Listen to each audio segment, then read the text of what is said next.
What, you think because you dress like me, you could play like me?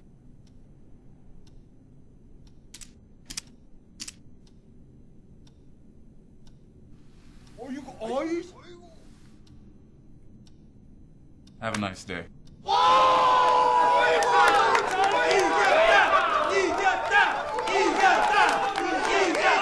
To learn, chat, and play with the pros, go where they live. FullTiltPoker.com.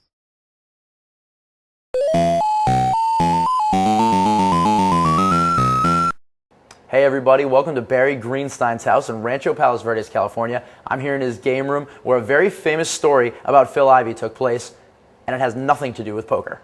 I'm going to let Barry tell you himself. Well, the main thing about the story, this was young Phil Ivey before he was cocky like he is now. Now he's a big shot, okay? That's true. But he was humble, he was just a kid in those days. Came over to my house, he saw the Pacman machine, and he just asked me, you know, what's there for? I said, my girlfriend's real good at it. You know, she's got the high score in the game, everything. I said, but I had to go pick her up at the airport. He actually said, well, can I play the Pacman machine? I said, well, yeah, of course, you can do whatever you want. He said, okay. So I go to the airport and I come back, he's still on the same game. It's at least a half hour to LAX. He's on the same game, and he just said, well, your girlfriend doesn't have the high score anymore. All right, you just heard from the Robin Hood of Pacman himself. Says Phil Ivey is nearly unbeatable on this machine, but that is not going to stop me from trying. I have a rigorous training schedule ahead. When I get back, taking my shot at Ivey. All right, Barry's been gracious enough to let me come outside of his house here and set up my Pacman training course. Figure I'll start first with some hand strengthening exercises. Ivey says he gets a callus when he's playing, so I went out and preempted it and building up a callus right here with my hand strengthening tools. Pacman gauntlet has been set up by an expert. I'm going to go ahead and practice. I have my Pacman uniform on just so I can be obvious to the ghosts as Pacman was.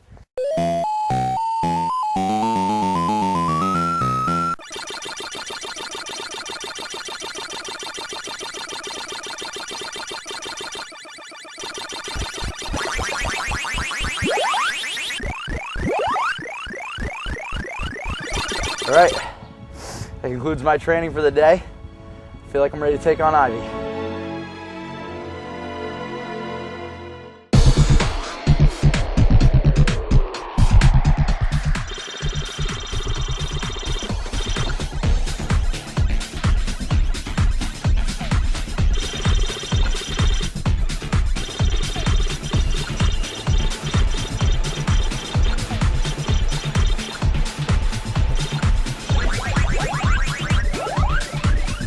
To learn that little shimmy move that you did before you get the ghost closer to you.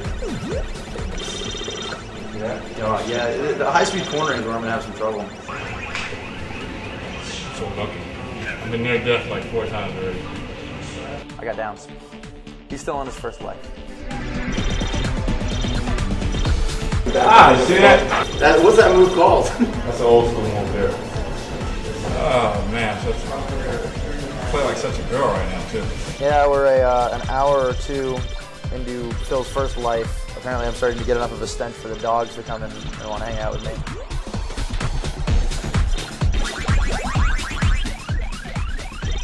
What's your favorite fruit in this game?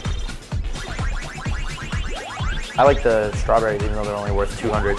I can tell that Ms. Pacman enjoys them the most, and I feel like it makes her go faster.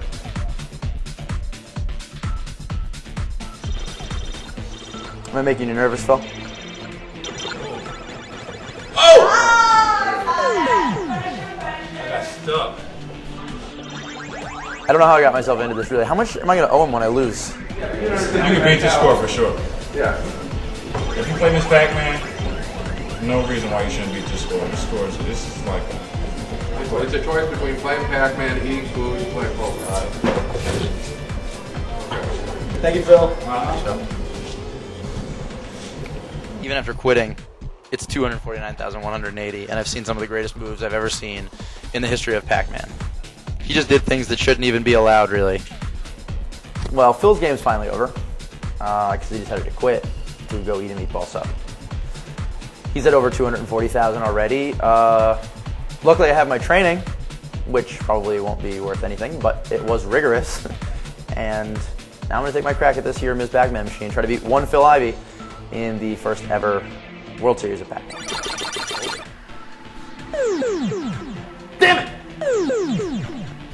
Damn it.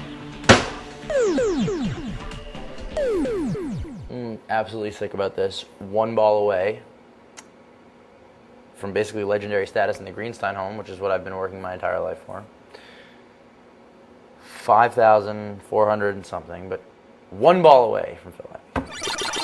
For Phil Ivey, Barry Greenstein, and everyone at Cardplayer and Full Tilt, this is Scott Huff saying, we'll see you next time on the World Series of Pacman.